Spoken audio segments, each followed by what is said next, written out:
곤란한 일일 수 있습니다. 그래서 5월 20일 전도축제 치른 이후에 초청되어져서 온 친구들이 정착하게 되는 것이 또 하나의 큰 관심사일 것 같은데, 초청된 그 친구들에게 새로운 친구 관계를 만들어주는 것이 정착의 핵심일 수 있겠다, 이제 이런 생각을 했습니다.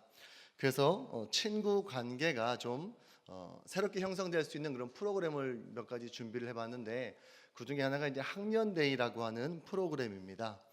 또래 친구들하고 1박 2일 동안 함께 지내는 그런 프로그램인데요. 예, 39페이지라고 합니다. 39페이지 그 학년데이, 그쪽에 참고해 주시면 되겠습니다. 우리 아이들이 그 요즘 친구 집에서 자는 파자마 파티라는 것을 종종 하게 되는데, 이 학년데이는 교회에서 진행하는 파자마 파티다, 이렇게 생각을 하시면 될 것 같습니다. 저희는 학년데이를 이렇게 진행을 하고 있습니다. 먼저 금요일 저녁에 모여가지고 직접 식사를 아이들이 자기들 손으로 준비해서 먹습니다. 메뉴는 뭐 꼬마 김밥, 오뎅탕, 볶음밥, 라면, 뭐 유부초밥, 이렇게 애들도 쉽게 할 수 있는 그런 메뉴를 선정을 해서 직접 해 먹고요. 또 친구와 함께 그 요리하는 과정이 꽤나 재미있어서 깔깔거리면서 때로는 되게 맛없는 실패작을 먹기도 하지만 그 과정 자체가 참 좋은 추억으로 남겨지는 것 같습니다. 그리고 식사 후에는 이 서먹한 친구들과 좀 친해질 수 있도록 레크레이션을 준비합니다. 수건 돌리기 또는 넌센스 올림픽의 여러 가지 재미있는 종목들을 좀 활용하면 좋을 것 같은데요. 예를 들자면 창 던지기는 이쑤시개를 던지는 거고, 펜싱은 휴지를 둘둘둘 말아서 콧구멍에 찔러 넣어서 웃기면 이기게 하는 이런 프로그램. 또 넓이뛰기는 입을 얼마나 크게 벌리는가. 또 역도는 쟁반에 풍선 많이 올려서 드는 거. 또 휴지를 돌돌돌 말아가지고 박스에 집어넣는 건 이제 농구다, 이제 이런 식으로 이제 재미있게 합니다. 수영 하면은 물을 가득 담아둔 세숫대야에 얼굴을 담그고 오래 버티는 그런 종목이고요. 그리고 풍선을 투포환처럼 둘둘둘 돌아가지고 멀리 던지기, 이런 것들이 있습니다. 여러 가지 그 재미있는 프로그램들 교회에 맞게 활용을 하면 될 것 같습니다. 자, 이렇게 해서 좀 서먹했던 분위기가 풀어지면 그 다음엔 좀 자기 자신을 꺼내는 시간을 가집니다. 각 교회의 여건에 따라서 조별로 모이거나 전체가 함께 모여서 준비된 3개의 질문, 가장 따뜻했던 경험은 가장 행복했던 것을 이야기하는 것이고, 가장 추웠던 경험은 가장 힘들었거나 서러웠거나 그랬던 거, 그리고 나서 이젠 기도 제목 이렇게 나누는데 한 사람씩 이제 자기 이야기를 꺼내도록 합니다. 그래서 이제 조별로 모여서 이렇게 나누게 되어지는데, 이렇게 나누게 될 때는 나누면서 기도할 때 좀 분위기를 좀 잡아줄 필요가 있습니다. 사람들이 좀 감정적 존재다 보니까 좀 정서적 영향을 많이 받아서 조명도 좀 어둡게, 아웃백 스테이크의 그런 어두우면서도 좀 따뜻한 조명을 좀 만들면 좋을 것 같고요. 백뮤직이나 피아노 반주도 깔아주고, 조명이 좀 마땅치 않으면은 요 스마트폰 카메라에 플래시를 켜놓고 위에다가 그 물이 들어있는 500ml 생수병 하나 얹어놓으면 이런 분위기가 형성이 되더라고요. 이제 이런 식으로 좀 활용을 할 수가 있습니다. 그렇게 해가지고 한 사람의 고백이 끝날 때마다 그 사람을 위해서 다 같이 기도하고, 짧게라도 한 1분이라도 기도하고 목회자가 기도해주고, 이런 식으로 해 나가면 시간은 좀 걸릴 수 있는데 서로를 알 수 있는 기초 지식, 이 배경 지식이 쌓이면서 좀 관계들이 만들어지는 것을 볼 수가 있었습니다. 공식 프로그램으로는 이 학년데이는 여기까지고요. 그다음 비공식 프로그램으로 자는 시간을 좀 활용을 할 필요가 있습니다. 이제 남학생, 여학생 따로 구분을 해서 취침을 하게 되는데, 몇 시까지 자라 이렇게 강요하지 않습니다. 잘 수 있는 분위기만 만들어주고 자든 말든 알아서 해라. 그러면 이제 자기들끼리 이런저런 수다를 떨면서 관계가 형성되는 것을 보게 됩니다. 텐트를 빌릴 수 있다면 야외 취침도 괜찮은 방법일 것 같아요. 그리고 이제 교회에서 이 학년대회를 진행을 하고 취침을 하게 된다면 일어나는 시간을 좀 조절을 해가지고 좀 피곤하다 할지라도 좀 새벽에 깨우는 방법이 있어요. 그래서 어른들 새벽 예배 드릴 때, 새벽 기도할 때에 좀 함께 데리고 나와서 같이 기도하는 시간을 가지면은 아이들에게 기도하는 습관을 좀, 또 기도하는 경험을 가지게 해줄 수 있다는 점에서 참 유익이 있습니다.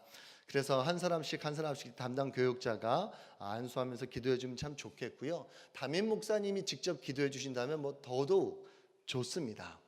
그리고 나서 그냥 가기 아쉬우면 이제 오전 시간 활용해서 좀 유익할 수 있는 영화를 보여주거나, 부산이니까 해운대, 광안리, 또 뭐 이기대 이렇게 좀 갈만한 곳을 찾아가지고 나갈 수 있다면 아이들이 굉장히 좋아하리라 생각을 합니다.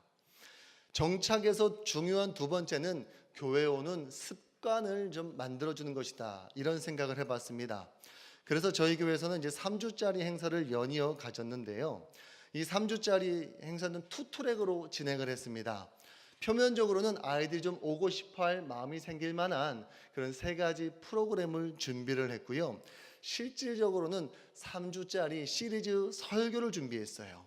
이 행사에서 중요했던 건 기존에 출석하는 학생들이 자기 친구들을 데려오도록 하는 관계전도입니다. 그래서 5.20 축제 이후에도 또 계속 데려오도록 하는 방안으로도 활용을 할 수가 있을 겁니다. 첫 주에는요, 먹방데이 행사를 했습니다. 그리고 그날 설교는 지옥에 대한 메시지를 전했어요. 바로 예수님의 십자가 복음을 전할 수도 있었지만 그 전에 예수님이 필요하다고, 정말 예수님을 믿어야 되겠구나라고 좀 느낄 수 있게 해줄 필요가 있다고 생각을 해서 지옥에 대한 설교를 준비하고, 또 좀 지옥에 대해서 간접적으로 느끼거나 생각해 볼 수 있는 그런 영상, 그리고 성경에 나온 지옥에 대한 메시지를 좀 설명을 하면서 약간 좀 아이들이 두려움을 느낄 수 있도록 했는데요. 아이들이다 보니까 확실히 두려움을 느끼고 주중에 피드백이 들어와요. 선생님들한테 막 문자가 왔다는 건, 정말 죽으면 지옥에 갈 수 있냐, 지옥에 가면 저렇게 무섭냐, 상당히 임팩트가 아이들에게 있다는 것을 좀 느낄 수가 있었습니다. 자, 그런 설교를 한 다음에 대단한 음식은 아니지만 먹방데이니까 음식들을 좀 예쁘게 데코를 해서 귀한 존재로 대접받는 좀 그런 느낌을 받도록 그렇게 한번 구성을 해봤습니다. 둘째 주에는 이제 연극데이를 했는데요. 연극데이는 인원이 좀 필요합니다. 다음 세대 전도 축제가 전교인이 함께 전도하는 그런 축제니까 기획을 할 때 작년 성도님들 몇몇 분들을 좀 연극으로 섬겨 주실 수 있는 분을 섭외를 할 필요가 있습니다. 인원이 여의치 않으면 모노 드라마를 하는 것도 방법이 될 수 있습니다. 그래서 첫 주에 지옥에 대한 메시지를 전했기 때문에 연극의 초점은 이제 지옥에 갈까봐 두려워하면서 고민하는 그런 사람의 모습을 좀 묘사하는 그런 연극을 준비하면 도움이 될 것 같고요. 그 연극을 마칠 때에 이제 설교자가 등단해가지고 예수님의 십자가에 대한 복음 제시 설교를 하면 이제 스킷 드라마 설교가 완성이 됩니다. 그리고 나서 이제 마지막에 함께 영접 기도를 하는 방향으로 해서 둘째 주를 마무리해 봤습니다. 셋째 주에는 이제 스포츠 데이를 했는데, 스포츠 데이는 장소가 좀 넓어야 하기 때문에 예배를 드린 후 좀 이동을 했어요. 저희 교회는 이제 옆에 구화학교라고 하는 좀 실내 체육관이 있는 학교가 있어가지고 예배 때는 이제 천국과 하늘에 대한 상급에 대한 메시지를 전하고 나서 장소를 옮겼습니다.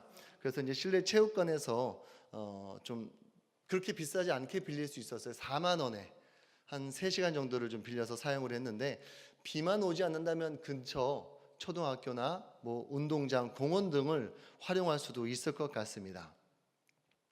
자, 이렇게 전도 축제를 진행을 하고 또 정착 프로그램을 진행을 하고 나서 그 이후에는 다운데이라고 하는 프로그램을 또 활용을 할 수가 있습니다. 이제 5.20 축제나 이런 3주 축제에 뭐 한 번, 두 번만 왔다가 안 나오는 그런 친구들도 많이 생길 텐데, 이건 이제 관계 전도로 진행을 했기 때문에 이제 다운데이의 미션은 그 반에서 초청하고 전도했던 친구들이 다시 다 나오면 그 반에 이제 강화, 인센티브를 주는 거죠. 뭐 반별 회식비라든지 달란트라든지 그런 것들을 이제 준비를 해가지고 동기부여를 할 수 있도록 광고를 많이 하고 하면은 전도했던 친구가 자기가 전도한 친구를 끝까지 좀 책임을 져야겠다는 마음을 가지고 다시 한번 데리고 나오는 것을 좀 볼 수가 있었습니다.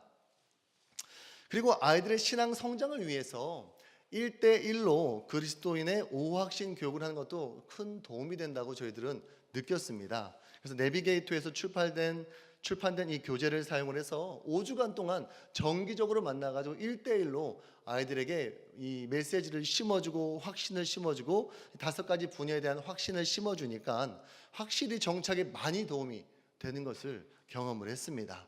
그래서 이것은 목회자 혼자면 좀 너무 몸이 하나인데 학생들이 많으면 힘드니까 좀 짐을 나눠질 수 있는 사람들이 준비될 필요가 있겠습니다. 그런데 여기까지 들으시고 좀 의아하게 생각하시는 분들이 있으실 것 같다고 생각을 했어요.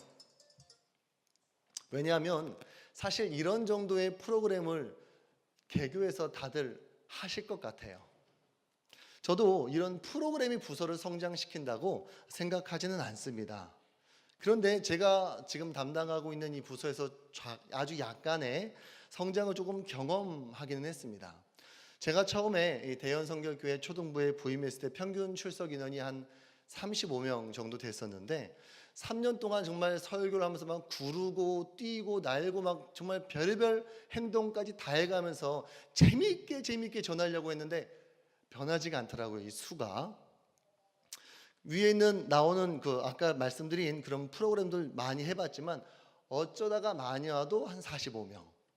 교사들이 말하기를 50명 한 번만 넘어보면 소원이 없겠다. 그렇게 이야기할 정도로 사실은 좀 계속해서 정체되어 있었어요. 그런데 지금부터 말씀드릴 이 한 가지 프로그램으로 인하여서 출석하는 아이들이 많아졌어요. 35명 수준이던 출석 인원이 올해는 이제 평균 출석 인원이 65명으로 성장이 되었고 올 3, 4월은 77명까지 늘어났어요. 많이 늘어났죠. 이렇게 만든 이 프로그램은 사실 프로그램이라고 말하기는 좀 어렵고요. 목회 방향입니다. 그게 뭐였냐면 성경 가르치는 프로그램이었어요. 성경. 제가 성경을 가르쳐야 되겠다 결심한 계기가 있습니다. 2015년에 우리 초등부 학생들한테 신천지에 빠지지 말라고 신천지 예방 동영상을 열심히 보여주고 있었는데 그때 하나님께서 제 마음 가운데 그런 깨달음을 주셨습니다. 신천지에 빠지지 말라고 신천지 예방 동영상만 보여줄 것이 아니라 이 목사 자네가 성경을 가르쳐주면 될 것 아니냐. 그래가지고 제가 하나님의 말씀으로 뜻으로 받아들이고 66권의 성경을 다 가르치기로 결심을 했어요. 그래서 먼저 이제 교사 교육을 시작을 했고요. 학생들은 작년 1월부터 이제 본격적으로 가르쳐가기 시작했습니다. 작년 1년 동안 창세기부터 말라기까지 39권을 다 가르쳤어요. 그렇게 한 이유가 뭐냐면 제가 성경 구절 하나 읽어보겠습니다. 신명기 31장 12절 13절인데 곧 백성의 남녀와 어린이와 내 성읍 안에 거류하는 타국인을 모으고 그들에게 듣고 배우고 내 하나님 여호와를 경외하며 이 율법의 모든 말씀을 지켜 행하게 하고 또 너희가 요단을 건너가서 차지할 땅에 거주할 동안에 이 말씀을 알지 못하는 그들의 자녀에게 듣고 내 하나님 여호와 경외하기를 배우게 할지니라. 그러니까 하나님의 뜻이 무엇이냐면 지금 우리 세대뿐만 아니라 다음 세대에게까지도 하나님의 말씀을 잘 가르쳐서 궁극적으로 하나님 여호와 경외하는 법을 가르쳐줘야 된다는 거예요. 그래서 제가 그러한 결심을 하고 이제 작년에 1년 동안 뭐 까다롭고 어려울 수 있는 그런 뭐 예언서 17권까지도 다 가르쳐줬어요, 아이들에게. 그리고 이제 올해는 마태복음부터 시작해가지고 이제 요한계시록까지 가르쳐 가고 있습니다. 그 외에는요 늘 하던 걸 계속 하고 있어요. 그런데 갑자기 학생들이 이렇게 늘어나기 시작한 거예요. 예전보다 많이 늘어났죠. 근데 사실 인원이 줄어들면 줄어들었지 늘어날 이유가 별로 없었어요. 예전에는 설교를 한 15분, 20분 했었습니다. 그런데 이제 성경 가르치기 시작하면서 가르쳐줘야 될 분량이 많아지다 보니까 짧으면 45분 설교하고요. 길면 1시간 10분까지도 설교해요. 아이들이 어느 날 한 50분 설교하면 오늘 일찍 끝났다고 박수 쳐요. 아마 긴 설교를 좋아하는 초등학생은 없으리라 생각이 됩니다. 그런데 아이들이 그렇게 빠지지 않고 꾸준하게 나오더라고요. 그리고 여름 성경학교, 겨울 성경학교는 그 전까지 주일날 배웠던 것을 다시 한번 배우는 복습의 시간으로 삼았어요. 그래서 할 때마다 성경 가르치는 시간만 20시간이 넘었어요. 2015년에 이제 율법서 5경, 그다음에 이제 역사 예언서, 그다음에 좀 재미있게 가르쳐야 되겠다. 그래가지고 오감을 다 활용해가지고 다시 한번 율법서 가르치고 창세기부터 이사야까지, 그리고 올해 겨울에는 창세기부터 말라기까지 복습하고 오감으로 해서 사복음서 가르쳤어요. 올 여름에는 이제 사도행전부터 요한계시록까지 가르칠 예정입니다. 그러면 아이들이 좋아할까요? 좋아하지 않고 되게 힘들어하고 힘들어 죽겠다고 아우성이에요. 지난번 그 여름 성경학교 이렇게 처음 했을 때 아이들이 내년에는 절대 안 온다 그러고 애들이 돌아갔어요. 그런 모습을 볼 때 저도 제 마음 가운데 아이들의 요구에 맞춰주고 싶은 마음이 당연히 들죠. 하지만 이게 힘들어도 가야 될 길이라고 저는 믿습니다. 이게 하나님이 원하시는 길이라고 믿어요. 그래서 그렇게 믿고 아이들에게 맞추고 싶은 마음 있지만 하나님께 맞추기로 결정했습니다. 그랬더니 아이들이 절대 안 온다더니 그 다음 성경학교 땐 10명이 더 왔어요. 안 오겠다더니 더 온 거예요. 왜냐? 아이들에게 성경을 열심히 가르치기 시작하니까 학부모들이 호응하기 시작한 거예요. 자녀들이 빠지지 않고 설교를 듣도록 막 보내주는 열심을 막 갖기 시작했어요. 며칠 전에도 학부모한테 문자가 왔습니다. 여름방학 계획을 잡아야 되는데 여름 성경학교 일정을 피해서 잡아야 된다고 알려달라는 거예요. 그래서 성경을 차근차근 가르쳐가니까 학부모님들은 그걸 귀하게 생각을 해주시더라고요. 그리고 그동안 인근 지역으로 이사 오신 분들, 어른들이만 10명 넘는 사람들이 자녀를 데리고 이제 들러가시잖아요. 여러 교회 돌잖아요. 초등부 예배에 참석을 하셨어요. 그리고 그 긴 설교를 다 듣고는 초등부에서 에스겔서, 아모스, 요엘 이런 성경을 다 가르친다면서 등록을 하시더라고요. 그러니까 요즘 성도님들은 자녀 때문에 교회를 선택한다. 이것을 제가 알 수가 있었어요.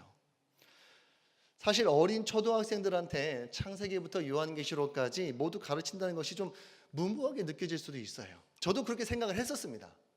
그런데 지난 1년간 학생들과 구약 성경 말씀을 나누면서 놀란 게 있습니다.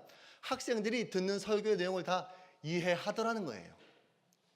오바댜, 미가, 나훔, 스바냐, 스가랴, 말라기, 정말 익숙치 않은 그런 예언서거든요. 그런데 그것들을 다 알아듣고 기억을 하고요. 그 다음 주에 항상 설교 시작에 복습 게임을 하는데 복습 게임 하면 애들이 막 손 들고 막 맞춰요. 그리고 그게 다가 아니에요. 어떤 학생들은 자기가 배운 걸 집에 가서 부모님한테 막 얘기를 해요. 막 나 이런 거 배웠다 하면서 막 자랑하듯이 막 얘기를 하는데 부모님들은 이제 깜짝 놀라는 거죠. 자기도 거의 들어볼 수 없었던 예언서다 보니까 자녀가 초등부에서 배웠다고 설명을 하니까 놀라워하는 거예요. 굉장히 고마워하시면서 감사하다는 문자도 며칠 전에도 이렇게 보내오시더라고요. 제가 그때 깨달았습니다. 아이들이 어리고 미숙해서 성경을 모르는 것이 아니라 내가 안 가르쳐서 몰랐구나. 그래서 지금 저희 부서는 신구약 전체 가르치는 텀을 2년으로 잡았어요. 1년은 구약, 그 다음은 신약, 그 다음엔 또 구약, 그 다음은 신약. 그러면 어떤 아이들은 신약부터 시작해서 구약, 신약 순서대로 한번 들을 수 있고, 성경이 가르치는 것은 연대순으로 풀어갑니다. 연대순으로 풀어가고 예언서 같은 경우는 이제 열왕기 하에 거의 포함이 되니까 열왕기 하에 해당되는 것은 열왕기 하에서 예언서들 가르치고 포로 시대에 필요한 것은 포로 시대에 넣고요. 이제 신약 성경 같은 경우에 바울 서신은 이제 사도 바울의 2차, 3차 전도 여행하면서 이제 다 나오잖아요. 그때 상황에 맞게 이제 다 가르쳐 가니까 아이들이 다 이해를 하는 거예요. 그래서 저는 이제 기대감이 있습니다.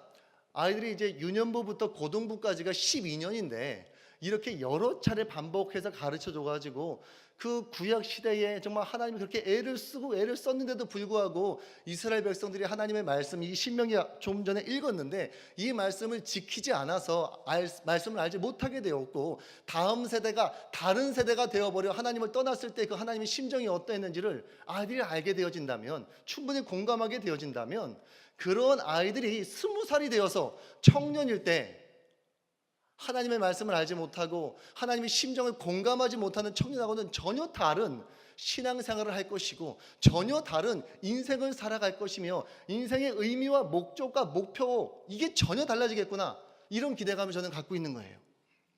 그래서 여러분 가운데에 들으시고 이 길을 공감하는 분이 계시다면 저는 함께 가자고 요청드리고 싶습니다. 참 다행히도 이 성경을 가르치는 건요 인원도 별로 필요 없고요 돈도 필요 없습니다. 교회가 크든 작든 누구든지 할 수 있어요. 목회자가 마음만 먹으면 바로 시작할 수 있습니다. 당장 하실 수도 있어요. 그리고 혹시 도움이 된다면 대연 선교교회 홈페이지의 초등부 게시판에 제가 그동안 한 설교가 다 올라와 있어요. 그러니까 한번 쭉 살펴보고 나서 본인에 맞게 다 이렇게 살펴보고 직접 설교를 재구성해서 하실 수도 있습니다. 근데 들어오시면 다 보실 수 있어요. 아마 이게 인사이트가 되어져서 우리 여기 계신 우리 담당 다음 세대 목사님들은 더 잘 하시리라 믿습니다. 그리고 성경을 말로만 가르치면 사실 어리기 때문에 좀 지루할 수 있습니다. 그래서 좀 재미있게 하려면은 5가지 감각, 뭐 시각, 촉각, 미각, 뭐 이런 것들을 좀 활용을 하면 좀 더 도움이 될 것 같습니다. 그래서 저희가 그동안 활용했던 교보제까지만 소개하고 마무리하도록 하겠습니다. 젠가가 있어요. 66개로 된 젠가인데 이것을 가지고 이제 다양한 게임을 할 수가 있습니다. 뭐 문제를 내 가지고 해당되는 젠가를 가지고 오라고 하기도 하고 어느 영역에 해당되는 그런 성경 블럭만 가지고 도면을 만들어라 이렇게 할 수도 있고 다양하게 활용을 할 수가 있습니다. 그리고 노아의 방주 같은 것들은 직접 이게 만들어 봤고요. 또 고대 근동 지역 지리를 직접 그려보는 시간도 가졌습니다. 그리고 천지 창조 7개의 있었던 그 일들을 묘사한 카드를 가지고 뭐 다양하게 게임을 할 수 있고요. 또 그 예배실 바닥에 직접 이렇게 고대 근동 지역 같은 것들을 좀 지도로 그리고 사진 붙이고 해가지고 직접 출애굽 경로로 한번 이렇게 움직였다 하고 좀 이렇게 직접 몸으로 출애굽 해보는 것들을 해볼 수 있고요. 또 출애굽할 때 그 첫 번째 유월절 때 먹었던 뭐 무교병, 쓴나물 그리고 메추라기 이런 것도 한번 먹어보면 좀 실감나게 경험을 할 수가 있습니다. 그리고 구약의 축이 되는 출애굽기 19장 5절 6절 말씀 이런 것들 꾸며보고 또 십계명 돌판을 찰흙으로 해가지고 그 뭐지 이게? 초성인가? 초성만 넣어가지고 자기만의 그런 십계명 돌판을 좀 만들어보는 활동도 해봤고요. 성막 같은 것도 좀 교부제를 사가지고 직접 이렇게 조별로 만들어보는 활동도 해봤습니다. 민수기에 보면 이제 지파 행진 같은 거 머무를 땐 어떻게 있었는지 또 움직일 땐 어느 순서로 움직였는지 직접 지파 역할을 맡아가지고 아이들이 직접 움직여보는 것도 해봤고요. 또 매추자 직접 만들어 보기도 했고 나만의 십계명 써보는 활동 해봤고요. 여리고성 무너뜨리기 이제 종이컵 쌓아놓고 이제 하루에 한 번씩 마지막 날 7번 13번 돌면 무너진다 기도하면 된다 시킨 대로 하면 된다 이렇게 해놓고 돌으라고 그랬어요. 그리고 막 소리 지르라고 했죠. 그리고 소리 지르면 이제 선생님이 발로 뽕 차가지고 넘어뜨리면서 이렇게 하나님이 도와주신다 이제 이런 식으로 하면 간단한 활동이지만 좀 입체적으로 와 닿습니다. 그리고 지금 이제 룻기 같은 경우는 이제 만화에다가 말칸 채우는 그런 활동을 좀 해봤고요. 성경 단어 가지고 스피드 퀴즈 이런 것들 해보면 아이들 굉장히 재미있게 합니다. 그리고 다윗과 골리앗 그거 할 때는 직접 그 물맷돌 같은 거 준비해가지고 여기 이제 골리앗 표적인데요. 맞추는 그런 이제 게임도 해봤고요. 잠언 같은 거 할 때는 이제 신문지 같은 거 갖고 와가지고 오려가지고 잠언의 특정 구절을 완성시키는 이제 그런 것들을 해봤습니다. 그리고 이제 가로 세로 퍼즐 그리고 신문에 많이 나오는 거 있죠. 그런 거 했었어요. 이거는 이제 고레스에 대한 설교할 때 이런 것들을 해봤고요. 그다음에 성경 블럭 같은 것들을 좀 만들 수 있다면 블럭은 뭐 이제 그 유아부에서 많이 쓰는 건데 거기에 이제 성경을 코팅해가지고 위에 입히기만 하면 돼요.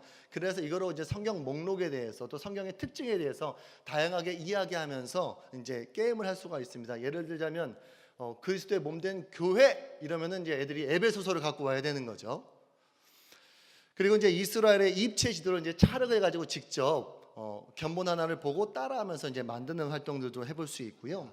그런데 어디 여기저기 정도가 아니라 처음부터 끝까지 모두 전하는 것이 하나님의 뜻이라고 믿습니다.